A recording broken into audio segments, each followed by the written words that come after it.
Have your back support properly. Though we don't have the arm support, just place your hands on your lap. Sit straight. Your neck should be straight. Your shoulder level should not stoop like this. It should be straight. And your both feet should be on the floor. So this is a good sitting posture. With this sitting posture, you will be able to work on the system or to see the mobile phones and everything. This is very good posture which will prevent your muscle spasm in the neck and the back. So this is a good muscle technique. And also, you should think that something is pulling from your, a string is pulling from your head, top of the head. Okay, so that you can make your posture straight always. So this is the one. Next, we'll move on to the exercises. Before going to the exercises, I like to make it like patient with dementia or liked by the patient and easy to implement and do it and appropriate to the level of function. This is very important. According to the ability, you should train them in the functions and make it safe, as I told you earlier, and make it aerobic. That is, the heart and lungs also should work along with the exercises. And next one is the involve the noise. This is nothing but to create some music in order to facilitate which will facilitate the training and exercises. The last one is the touching. So touching to stimulate the eye-hand coordination. They can have the balls and they can play with the balls and they can throw the balls for the hand function, and then they can also have the squeezing balls to strengthen the intrinsic muscles of the hand, so that they can involve certain kinds of balls or toys in order to stimulate the touch and eye and coordination. What we are going to do, just listen to me first. You are going to just lift your head up like this and then fully down. Your chin should touch your chest. Shall we start it? Up, slowly, down, up, down,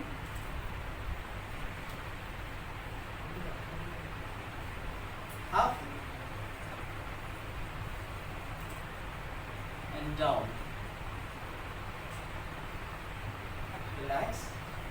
Now we can do the turning exercise of the neck. Left, right, left, right, and relax. Now we move on to the shoulders. So you are going to just shrug your shoulders like this. Okay, just lift your shoulders up and down. We'll start. Shrug it up, hold, down, shrug it up, down, shrug it up, down. One more time. Shrug it up and down. Very good. Now for the fingers, just keep your thumbs inside, close your fingers, make a tight fist and then open it. Okay? Keep your thumbs inside, close it, make a tight fist, open it fully. One more time. Keep your thumbs inside, close your fingers, open them fully. Last one. Just keep your thumbs inside, close your fingers, open it fully. Relax. Now just maintain your posture. You are going to move on to your legs. Okay? We have a place constraint, so we will be doing my leg exercise. You are going to lift your legs like marching. That you can do, I think so. We'll start. Left, down, right, down, left, down, right, down, left, down, right, down. The last one, just tap your feet. Do not lift your heel. Just place your heel on the floor. Just move your this movement. Okay? Just tap your feet again. 1, 2, 3, 4, and 5. Relax. Okay. So when we are doing, for example, if you are doing the elbow movement, this is the bending of elbow. If you are doing this, it should reach fully. Then only it will have the full effect. When you're doing it fast, what will happen is, we'll be doing like this. Will not reach the movement fully. That is not good. So always do the movement slowly with a good rhythm so that you will reach the full range and you will have the full effect. Last but not least, always don't worry about your disability. You should prove through your abilities. Thank you. I would like to take a brief view on the introduction and process of cognition initiation, how Ayurveda has perceived the process of cognition initiation. So, in Ayurveda, we believe the presence of Atma, which is called as the consciousness. So, the Atma and in Manas in modern terms, which has been called as mind, has faculties which are specific in thinking, in logical analysis, in interpretation, in understanding, and also in finally forming a hypothesis of what is being learned and giving a determination. So the Atma in combination with Manas, the 5 Jnana Indriyas, the sense organs, and the 5 Karma Indriyas, the motor organs, all together helps in perception of basic understanding of knowledge, which leads to Prajna. So Prajna is an intellectual knowledge or wisdom which has been achieved, and then it is being processed into Buddhi. So Buddhi helps the Prajna in understanding the characteristic properties, the specific properties of the learned knowledge, and also in assimilating and understanding the specific understanding of each object, what it is being learned. It is then being processed into Meda and Smriti. So the learned knowledge is stored in memory, as a stored language or what is being learned in Meda, and then it is being recalled in the form of Smriti. So Meda here stands mainly where it is the storage of the learned knowledge for a brief period of time. Meda generally specifically is defined as the learned knowledge which is being stored for a long period of time, and it is being recalled with the help of Smriti. So the process of cognition initiation takes place with the help, mainly with the help of Manas, and then leads to Prajna, the wisdom or intellectual knowledge. So in unison of these factors, knowledge is being perceived. The main component which helps, which deteriorates or regresses, which brings changes in memory, is where Meda and Smriti is getting affected.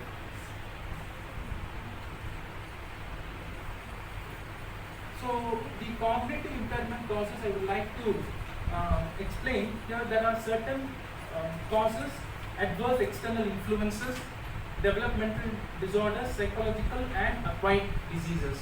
So here the adverse external influences are perversion state of an excessive use of senses, mind and in knowledge, fault understanding or volitional transgression, developmental disorders, genetic disorders, lifestyle disorders, psychological emotions and mood issues, acquired post-traumatic brain injury, infectious diseases are all the prime domains, areas which causes impairment, cognitive impairment.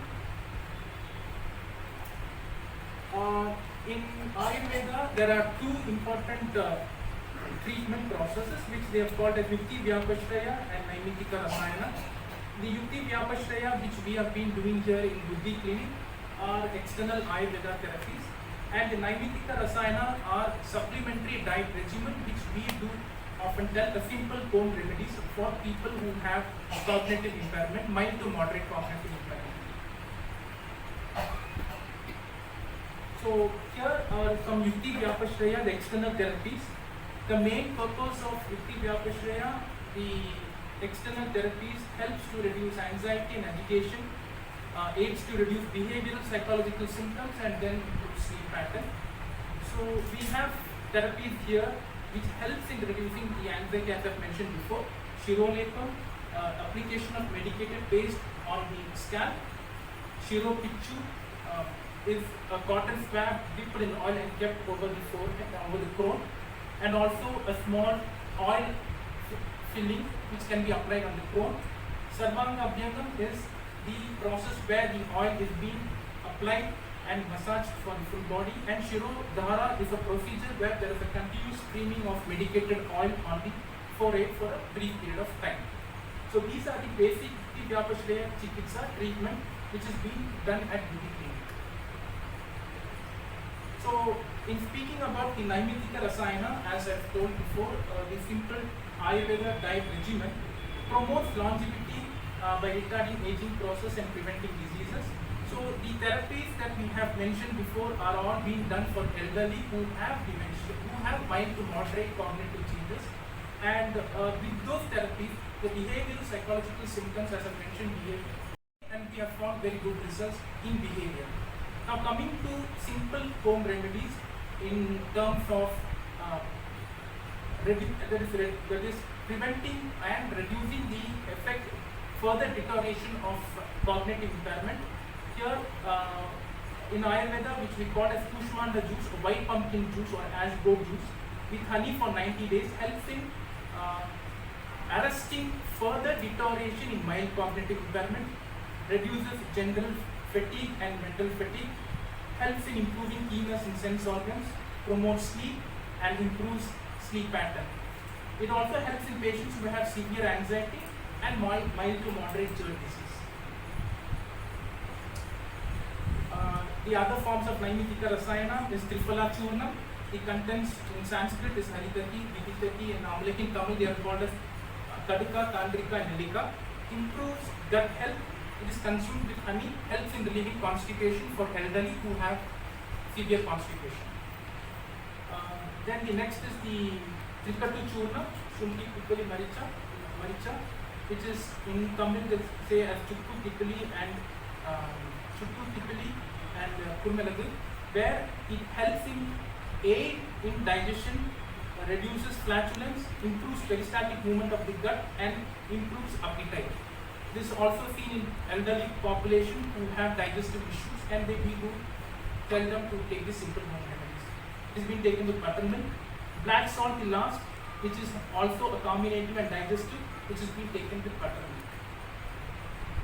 These are preventive regimens for elderly. The Ashwagandha and Amalaki are considered as the Nirvana generally for elders who have fatigue, tiredness in cases of cognitive impairment. Amalaki crushed and cooked with jaggery is also being prescribed. Lashun, garlic, 2 pounds boiled in 2:1 ratio of water and milk is reduced to 1 part. It helps in alleviating atherosclerotic vascular diseases in elderly. Almonds soaked in water overnight and de-skinned, removing the skin, is being taken at morning. It should be soaked in night and the skin should be removed and it is taken early morning, which is a very good preventive aspect of cognitive impairment. Recent studies and researchers have found that almonds play a very important role in arresting further deterioration in mild cognitive impairment.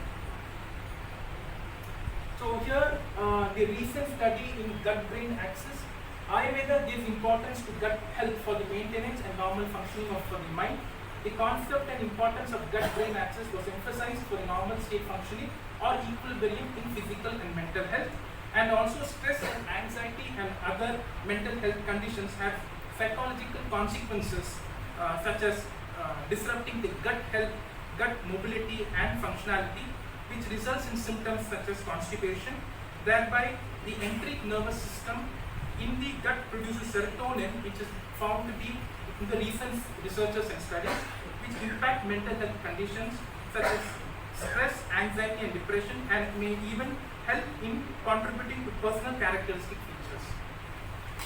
So, last but not the least, here I would like to quote a shloka in Kathopanishad and also mentioned in Bhagavad Gita.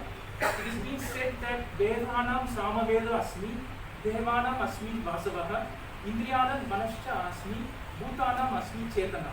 So Lord Krishna says that among all the 5 sense organs, the mind is considered to be the king, and because without the focused attention of mind, knowledge cannot be perceived with the help of Jnanendriyas and Karmendriyas. So the mind is considered to be a 6th sense organ, which is very helpful, and it should be in the state of focus, attention and concentration, where knowledge can be perceived clearly. And he also says that mind should be in the state of sattva. It is then where we can acquire knowledge and understand clearly and positively. And also he says that elderly population, he says that Samaveda is a treatise where it is comprising of the praise which is in Samaveda, and it is sung about the glory of all the celestial gods, and elderly population can motivate and create confidence in their mind by reading such verses, which helps to boost them. Thank you very much for giving an opportunity. Activities which help them facilitate more processing in the cognition, which help them increase their attention or improve their language abilities when they have difficulty in recalling words. So many of our clients who come here, if you ask them what is this, they would rather be able to provide words like time, 4:35, but could have difficulty actually exactly pronouncing the word. Difficulties, they have recall difficulties. So the activities we do are focused more on helping them develop all these lost abilities or the declining abilities and all these things. One of the more favorite techniques with the elders here is the reminiscence therapy. So reminiscing, helping them remember or recall incidents or information which was already stored and is fading away, is reminiscence therapy. So for example, with the female clients, the more popular technique or tool we use for reminiscence is the recipe recall. So we sit with them, we talk about recipes or dishes it used to be their specialities or what they were used to doing. So we ask them to list out how they will make it, what they will put it in, what is the sequencing, so what comes after what. So much of cognitive processing is involved in such simple conversations and activities, which is what we encourage and facilitate. One more thing we do is we ask the family to give us group photographs. We show them their family main event photographs, ask them to identify who are the members, and if they remember the event, what event it was, and all connected memories attached to those events. So that is something which we focus a lot on. There are also paper pen activities which we give them, which help them process and perform some of the cognitive abilities. Okay, so this is just to give all of you a break from the last 10-15 minutes. So those who can spot at least 5 differences in probably 30 seconds, good job if you are able to do that. Those are able to identify more than 5, super good job. So yeah, we just take a breather.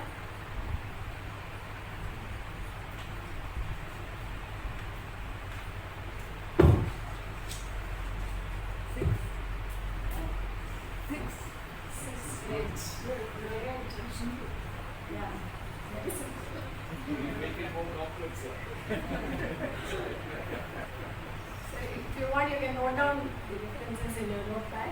Yes, I will also provide the answer just to give you the satisfaction of how many of you had it correct. So these are the answers in the second picture, so you can identify them. So this is just a sample of what we actually do during the sessions with our elderly clients. So it involves a range of aspects of the cognition. It involves attention, observation, sequencing, remembering what they already discovered and not to repeat the same things. So there is a lot of processing which happens with such simple activities. I'm sure all of us would have probably gone through this during our childhood, and it's one of our favorites. So now we have identified where the problem is, or when we identify it as problematic memory loss, and we seek help. We are going through therapies. So what happens? Does it stop with that? No. So it not only stops with providing help and facilitating the client with cognitive stimulations, it moves further on to dealing with their mental health. So what is covered under this is many of the elders who go through steady, slow, gradual cognitive decline also go through a lot of mood changes and behavioral changes. So many of them come to us saying that a person who was known to be, their father who was known to be a very quiet, calm person, has suddenly turned very angry, irritable, always agitated and more confused, has slowed down. So these are all the signs to look out for which they go through. So it is up to us to understand that cognitive decline also includes mood changes and also behavioral changes. So when it comes to mood, see a person goes through a sense of helplessness, being clueless as to what to do, sudden confusions setting in. So all this could impact their psychological health. They go through emotions like things happening to them. They may have their own work stress, they may be going through financial stress, they may be going through problems in their relationship, everything. So it is very imperative that we look into all these things. And when we include the caregiver, the most important aspect also is to provide education about the illness or the condition or whatever the client is or the patient is going through. So psychoeducation we call it, or educating the caregiver on what to expect, what not to expect, how to set realistic goals, how to not expect certain things from the patient is all what we cover here, and what contributes or goes a long way in dealing with the person very effectively. Okay, some takeaways probably as to what we need to keep at the top of our mind when we are dealing with an elderly person going through probably cognitive decline or mood changes, behavioral aspects. So understand that a routine, or learning a new game, something new will always is advisable and makes a lot of difference in maintaining the activity in your brain. And nutrition, of course, yes, there will be a lot of talk on nutrition. Dr. Budina also had included why nutrition is important. What I would like to suggest here is encourage or please practice. I think all of us should at least spend one meal a day with family members or eating along with somebody rather than eating alone, because we eat healthier rather than when we are alone. So that is something very important. The last thing is your spiritual well-being. Please practice mindfulness, being in the moment, doing calming down activities, slowing down activities like yoga, breathing techniques, meditation, whatever. You don't have to talk about the benefits of yoga, because Dr. Vishnu will be covering that. So I think these are some of the things which all of us can start doing on a daily life basis. Thank you. Close your left nostril with your ring finger. Exhale through your right nostril. And inhale through your right nostril. Close your right nostril and exhale through your left nostril. So this makes one circle. You can go one more. Inhale through your left. Exhale through your right. And then inhale through your right. Exhale through your left. Now we can see the benefits of Nadi Shovana Pranayama. It cleanses the pranic channels and it influences the Ida and Pingla. Ida is left side and Pingla is right side. It restores the equilibrium and creates physical and mental balance and vitalizes the pranic energies. So you have to roll your tongue, inhale through your mouth and exhale through your nose.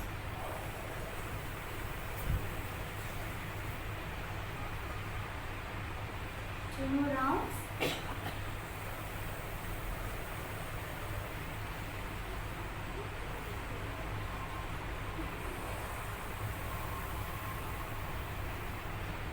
While practicing this itself, you may feel the cooliness in your mouth and throat.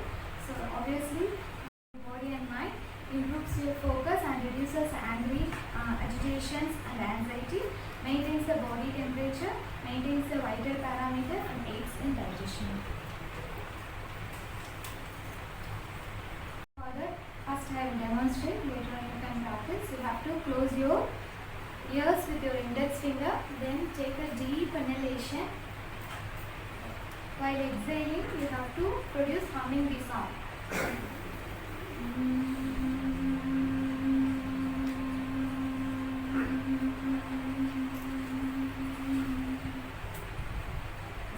two together. Helps in inducing deep sleep, benefits the renal and pituitary gland by stimulating them, thus it optimizes the sleep and metabolism.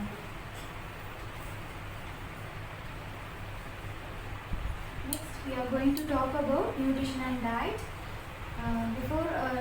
According to naturopathy, you have to eat the solid and eat the liquid and drink the solid. So first we are going to see about the dry fruits juice. The benefits of dry fruit juices: it maintains a healthy heart and bone, fights against anemia and boosts hemoglobin, boosts energy, enhances the gut health and treats constipation. Next, we are going to see about ashcar juice. It is rich in nutrients and cooling and alkalizing in nature, increases the energy level, improves gut health and removes acidity. Next, we are going to see about lemon honey juice. It relieves cough and chest congestion, improves your immunity, reduces the inflammation, helps in digestion. Next, we are going to see about the raw foods. The alkaline, it has contained the alkaline nature, helps in restoring this balance, prevents various conditions. Rich in phytonutrients and dietary fibers, improves your bowel movement. Next, we are going to see about acupressure points. Acupressure is a traditional Chinese method, a technique wherein we apply a pressure on your points on your human body by using your fingers and palms. By stimulating these points, the channel gets corrected in the meridians.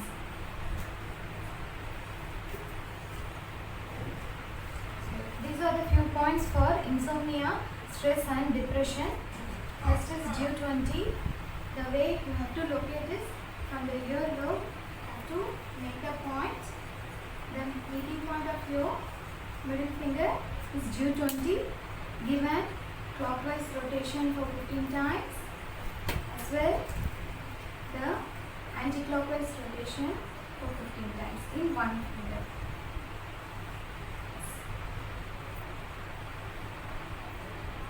Next, we are going to see heart 7.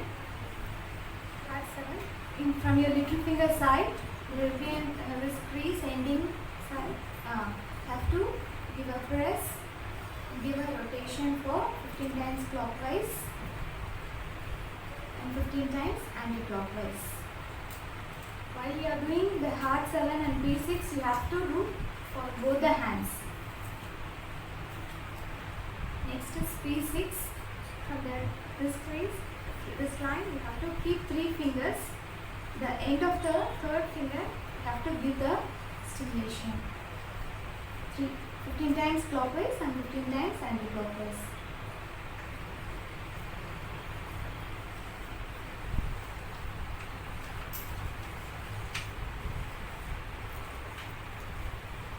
So, these points will help in quietening the mind so that you can doze off without racing thoughts, encourages your brain to release feel-good hormones like serotonin, further reducing stress that may keep you awake, stimulates and balances the sleep-inducing hormones. Thank you. Who came to us from one of the smaller towns in South India. So he had a very busy practice. He was a general physician, and he had patients coming from the nearby villages. And when the pandemic started, the family was scared that he would contract it, so they asked him to slow down his practice.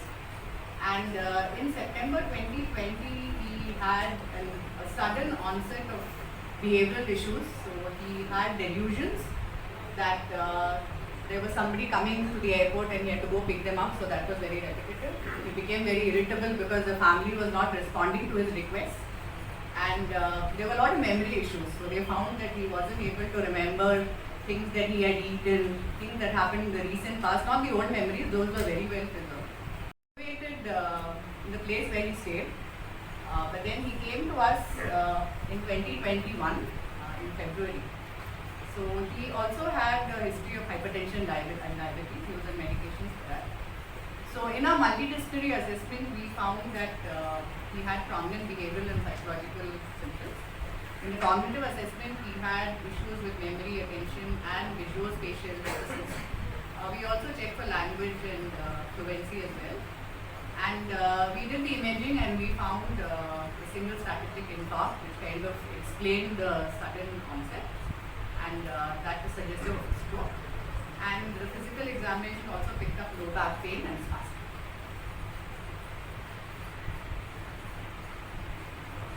So based on this multidisciplinary assessment, we put together an intensive integrative therapy plan of 40 hours. So in the Buddhi treatment paradigm, the umbrella is the allopathic medication. So we did add medicines to improve the blood perfusion to the brain. We also added Augmenta with memantine to improve his cognition. He continued his regular medication for hypertension and diabetes, and he was also on some supplements. So he stayed here for 2 months, and he had 20 sessions of the neuromodulation that Vivek spoke to us about, the transcranial direct current stimulation. And he had 20 hours of mind lab interventions, which included cognitive retraining. Anandi worked with him, and his interest in medicine remains huge. So I also worked with him. I did 10 hours of cognitive retraining revolving around medical topics. So surprisingly, it was completely preserved. So he would really rattle off 10 causes of, let's say, breathlessness, and then he will 88 was borderline 100, but there were a lot of deficits in memory, and there were irritability and delusions. So at the end of the intensive treatment program, it was 90. So he was up by 2 points, and he was more emotionally stable. The irritability had gone, and the low back pain had subsided as well. So after this, they returned home. But in the meantime, he did develop some problems with the medicine that we had given for his dementia. So we had to drop that, and we replaced it with another medicine called Anisep, that is tonoprazole. So he went home in May, and we said we would continue the online cognitive retraining. So the challenges posed to us here was his severe hearing impairment, and he did not like to wear his hearing aid. So that was one of the issues. And there were the usual problems with connectivity and that people have in joining us online. So we used to have 30 to 45 minute sessions with him. So we did 20 of those, but you can see that the score dropped to 87. So one of the challenges the wife also had was he refused to do anything with her. So we told her you could do all these cognitive exercises at home, but then he wasn't cooperative. He said it was very kiddish, but he never told us that. So dropped to 87. He came back to us in September last year for a review. There was again a relapse of some of the behavioral issues and restlessness. The score had gone down a little to 86. And so we proposed 10 sessions of the TDCS along with normobaric oxygen that we use at 2 liters per minute during the course of the session. And we also did the CRT again. We went back to that, but they had some situations where they had to go back. So midway they went back, and they were off therapy at least for a year, but they were reviewing in the middle. So he came back to us in August of this year. In the meantime, they had also travelled abroad to stay with their children. And in a couple of months, he wanted to come back. He got restless. He wanted to get back. So now you can see that the score has dipped significantly. It's now at 80. So all the gains that he had made during the last 1 year have disappeared because nothing much happening. He just continued with what he was doing. So here again, in the last 1 month, he had 20 sessions of the TDCS with the oxygen and the cognitive retraining, 10 hours. So now the score is back to 87 by 100. So what will really work for this gentleman is, I think, doing sessions in person. So we have told them to come back. And unfortunately, the medicine that we gave, again, the Arisep didn't suit him. He had some issues with that. So we had to drop that. So we are just left with the treatments which actually have been working. The current status is he continues to be ADL independent. He does his daily activities. The moods have been quite stable. His leisure activities, like I said, is reading medical journals. Hearing impairment continues to be a challenge. There is this repetitive speech, one of which is telling Dr. ESK and me to set up a Buddhi clinic there in this town, because he wants us to help patients like him, and he says there's no neuromodulation anywhere there. It's a small place, and he'd be really happy we could do something. If you look to the profile and the course of this patient's journey, I think what would have really helped is getting on with the therapy, because following an intensive therapy program, we always step them down to something smaller. So that helps maintain the gains and also improve further. So for somebody where the medicines have all fallen off, the treatments are really important, the therapies. And if the caregiver or the family could also participate and do something, we've said that there are apps, and then we've also told the children that we could facilitate that. So those would be very helpful. Now, the other thing I wanted to talk about that we didn't have, that is around 1/3, 34%. The second largest is Parkinson's, with associated problems like pain and mood problems, and with cognitive impairment as well. So that is around 31%. A little smaller than the previous group is that with stroke and dementia. So if you look at the neurodegenerative alone, which are the second and the third, we have around 55%. And these people may also have the first group, so a lot of overlap between the groups. So the scales that we measure on the physical domain, we look at the VAS, which is a visual analog score, and we found that there is marked improvement after one round of therapy. And then the UPDRS is a rating scale for Parkinson's. So there is moderate improvement because the symptoms are fluctuant, and in the 15 hours of each therapy that we do, it definitely takes more time. So there is an improvement of at least 10 points in the UPDRS score on an average, but it is moderate improvement. On the MOODAS, which is the disability scale, we see moderate improvement. So this measures the cognition along with all the physical parameters.